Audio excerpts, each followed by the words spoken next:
All right, everybody out there in YouTube land, I'm going to test this new thing I just came up with, and we'll see how you like it. If this winds up being something that people do want to see, I will make more of these videos. Basically, what I'm going to do is, and what I did, I went to a self-service wrecking yard today. Now, these are like the ones where you go with your own tools, pull your parts. Generally, these cars are out for like a month or two, and then after that, they get scrapped.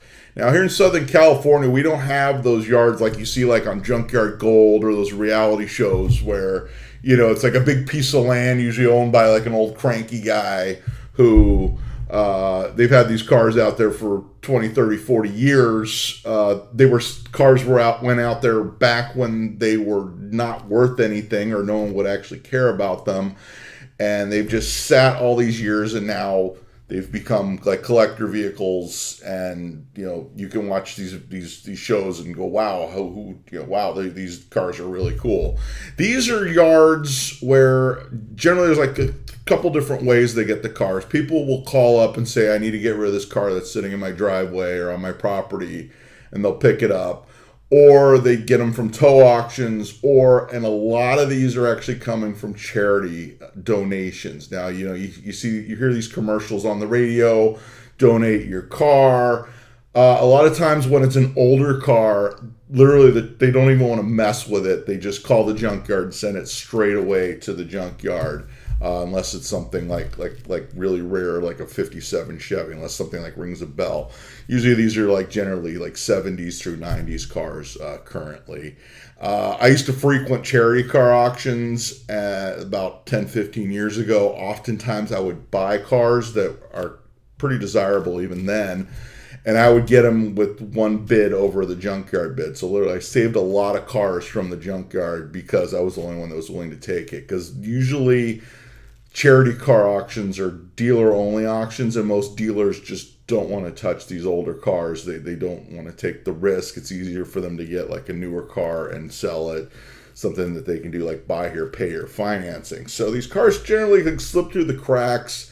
They wind up at these self-service yards, and a lot of them are cars that really should have been saved. I mean, these are cars that if someone had put an ad on Craigslist, Facebook Marketplace, or any of those, they would have been picked up. Some enthusiast would have gotten it and, you know, either put it back on the road or took really good care of it.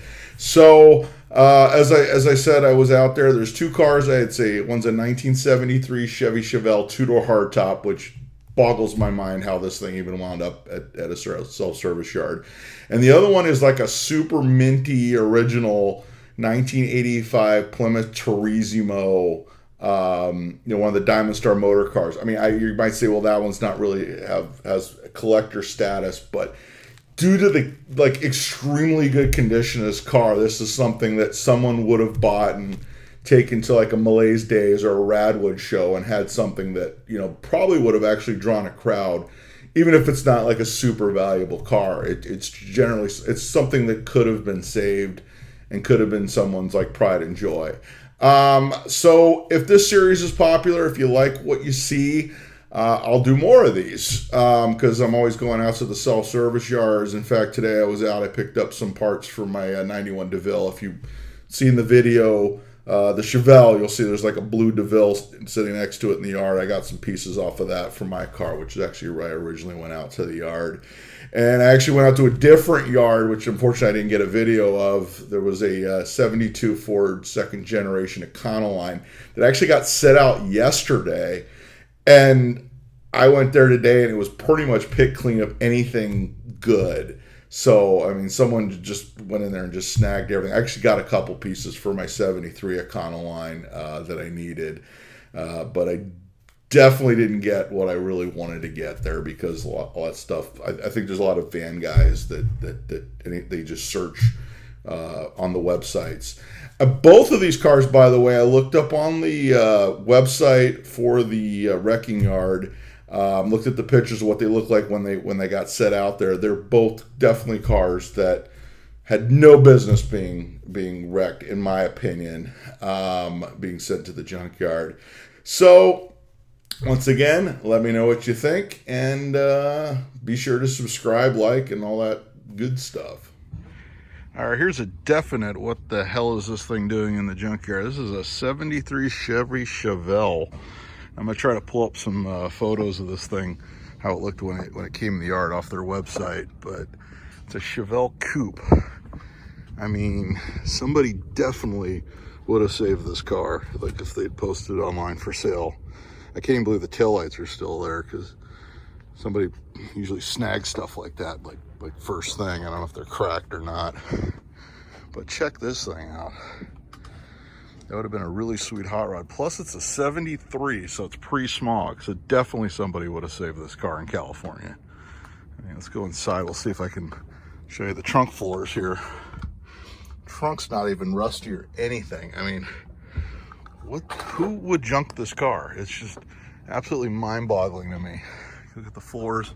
Somebody cut a hole in the floor, but the floors are, I mean, a little bit crusty, but not bad. I mean, they're not, okay, it's a little bit bad on the passenger side. It has Flintstone floors on the passenger side, but still, it's a 73 Chevelle, two-door coupe. No reason for this to actually be in the junkyard. All right, here's one where I'm not quite sure why it's in the junkyard. This is actually an 85 Plymouth Turisimo. So this was one of like those Mopar Diamond Star Motors cars. I think these were built by Mitsubishi. This one was like really, you could tell it was really minty. I mean, the dent's probably from the forklift when they put it out here. But if you look at this, I mean, it looks just like an old lady's car or something. It's like pretty minty. Like if someone just like thrown a coat of wax on it, you could have taken it to like a car show. I mean, it's fucking beautiful. Like, what else can you say about it? Look at the seats. They had like one little rip in it. Odometer says 72,000. It looks like it's still got the original AM/FM radio. Total grandpa special. I have no idea why this thing's sitting out here at Pick Apart in Anaheim, but like realistically, this car definitely should have been saved. See if I can get the hood open. It's like somebody else tried at some point.